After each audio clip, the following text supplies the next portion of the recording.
To Irene, Ken, Jennifer, Danny's friends and former colleagues, it is an extraordinary honor to be with you in this magnificent place to pay tribute to a man who'd probably be wondering what all the fuss is about.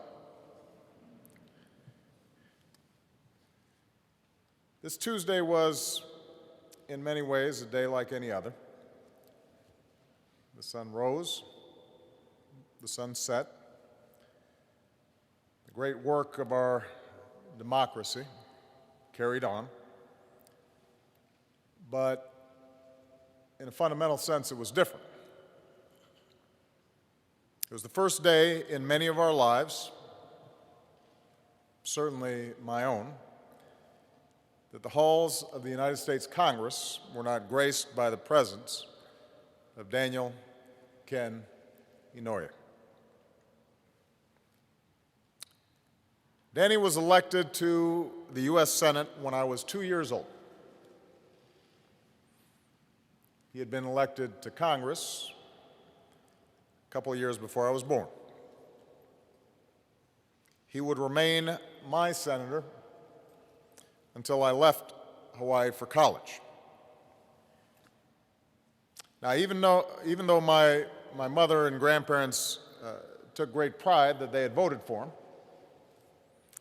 I confess that I wasn't paying much attention to the United States Senate at the age of 4 or 5 or 6. It wasn't until I was 11 years old that I recall even learning what a U.S. Senator was, or it registering at least. It was during my summer vacation with my family, my first trip to what those of us in Hawaii call the mainland.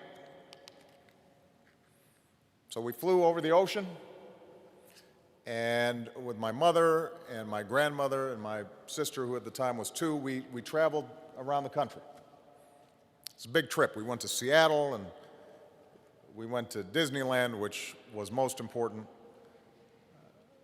We traveled to Kansas, where my grandmother's family was from, and went to Chicago and went to Yellowstone. And we took Greyhound buses most of the time, and we rented cars, and we'd stay at local motels or Howard Johnson's.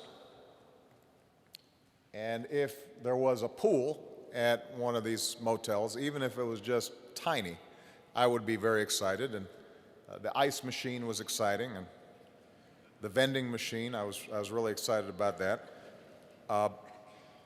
But this is at a time when you didn't have 600 stations and 24 hours worth of cartoons, and so at night, if the TV was on, it was what your parents decided to watch. And my mother, that summer, would turn on the TV every night during this vacation and watch the Watergate hearings. And I can't say that I understood everything that was being discussed, but I knew the issues were important. I knew they spoke to some basic way about who we were and who we might be as Americans. And so slowly, during the course of this trip, which lasted about a month, some of this seeped into my head, and the person who fascinated me most was this man of Japanese descent with one arm, speaking in this courtly baritone, full of dignity and grace. And maybe he captivated my attention because my mom explained that this was our senator, and that he was upholding what our government was all about. Maybe it was a boy who had fascination with the story of how he'd lost his arm in war. But I think it was more than that.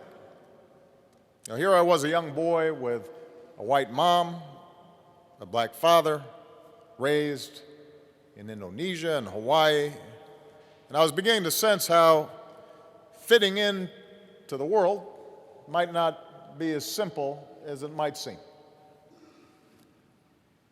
And so to see this man, this senator, this powerful, accomplished person who wasn't out of central casting when it came to what you'd think a senator might look like at the time. And the way he commanded the respect of an entire nation, I think it hinted to me what might be possible in my own life. This was a man who, as a teenager, stepped up to serve his country even after his fellow Japanese Americans were declared enemy aliens. A man who believed in America even when its government didn't necessarily believe in him. That meant something to me. It gave me a powerful sense, one that I couldn't put into words, a powerful sense of hope. And as I watched those hearings, listening to Danny ask all those piercing questions night after night, I learned something else. I learned how our democracy was supposed to work. A government of and by and for the people. That we have a system of government where nobody's above the law, where we have an obligation to hold each other accountable, from the average citizen to the most powerful of leaders. Because these things that we stand for, these ideals that we hold dear, are bigger than any one person or party or politician.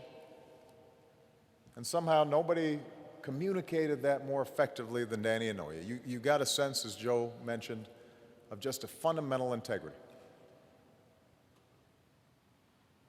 That he was a proud Democrat, but most importantly, he was a proud American. And were it not for those two insights planted in my head at the age of 11, in between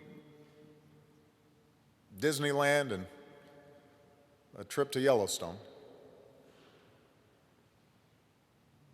I might never have considered a career in public service. I might not be standing here today.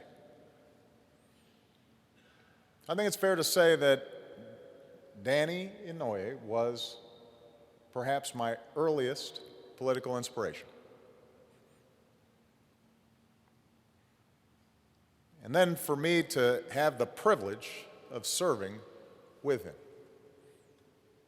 To be elected to the United States Senate and arrive, and one of my first visits is to go to his office and for him to greet me as a colleague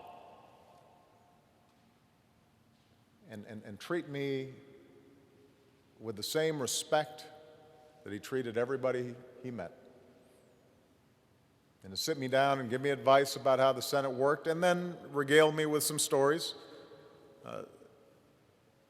about wartime and his recovery.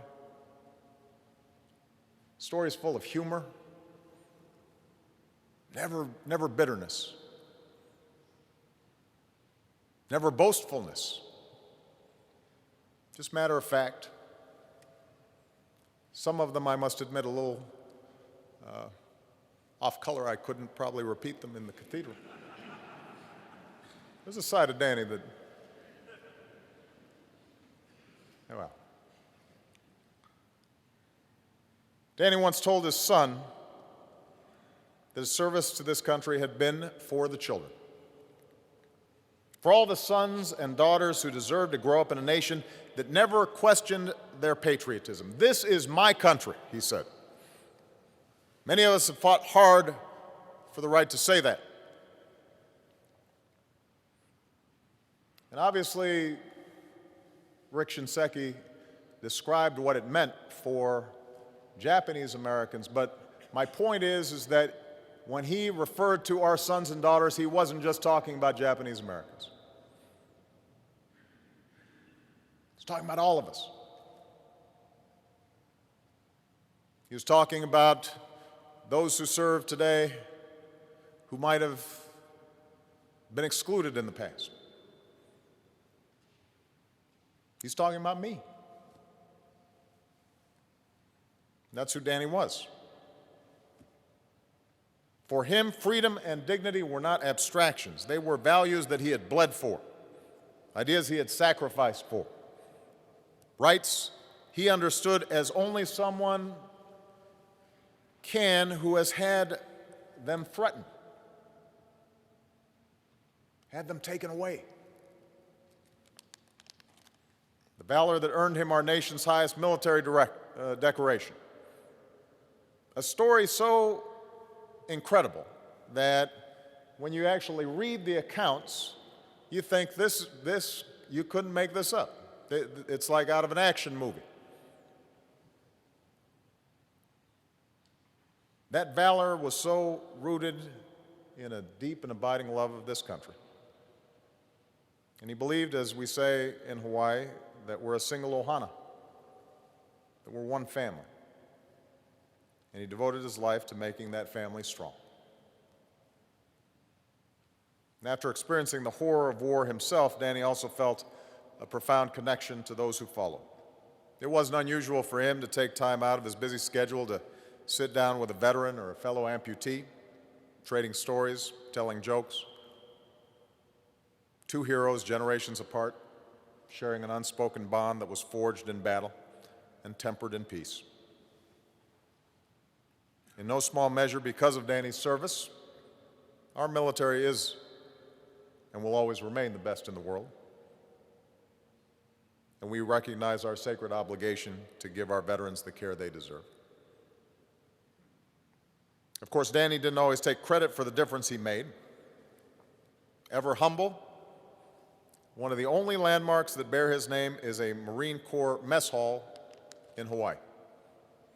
And when someone asked him how he wanted to be remembered, Danny said, "I represented the people of Hawaii and this nation honestly and to the best of my ability.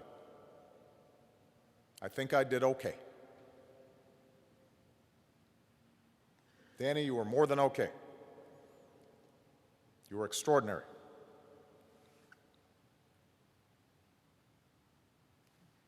It's been mentioned that Danny ended his convention speech in Chicago in 1968 with the word aloha. To some of you who visit us, it may have meant hello, he said, but to others it may have meant goodbye. Those of us who've been privileged to live in Hawaii understand aloha means I love you.